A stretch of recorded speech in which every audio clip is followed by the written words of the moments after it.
We have been doing this dirty work for United States for about 3 decades, अस्सलाम वालेकुम नाजरीन, वज़ीर दिफा ख्वाजा आसिफ के बयान ने तहलका बचा दिया।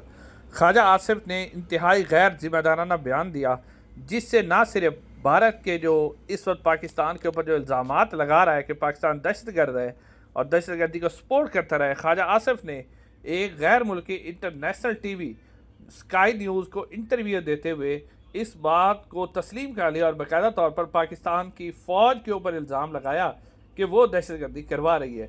अब मैं आपके सामने रखता हूँ कि ख्वाजा आसिफ ने असल में कहा क्या है।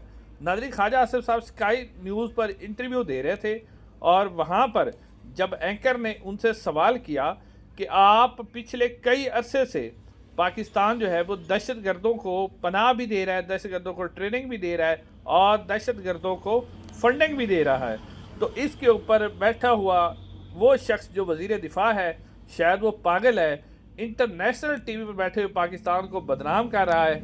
और ख्वाजा आसिफ साहब ने कहा कि हम 30 साल से अमेरिका और बरतानिया के लिए दहशतगर्द पाल रहे हैं। ये कहा ख्वाजा आसिफ ने कि हम 30 साल से अमेरिका और बरतानिया के लिए दहशतगर्द पाल रहे हैं और हम जो है ये गलत काम कई अरसे से करते आ रहे हैं। अब नाज़रीन किराम, ये डायरेक्टली जो उन्होंने इल्ज़ाम लगाया कि हम ये कर रहे हैं, ये डायरेक्टली इल्ज़ाम पाकिस्तान की फ़ौज पर लगाया गया। और इससे पहले आपने देखा कि इस तरह के इल्ज़ामात जो है वो स्पीकर या सादिक और दूसरे लोग भी लगा चुके हैं।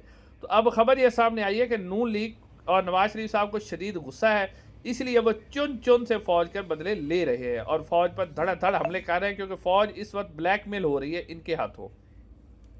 क्योंकि इन्होंने फ़ौज को बताया हुआ है कि अगर आपने हमारा साथ छोड़ दिया तो इमरान खान आपको खा जाएगा। अब ये लोग फार्म 47 पे खासतौर पर ख्वाजा आसिफ साहब रिहाना डार से हारे हुए और इस तरह की वैसे बकवास कर रहे हैं। इंशाल्लाह अगली वीडियो में मुलाकात होगी। अस्सलाम वालेकुम।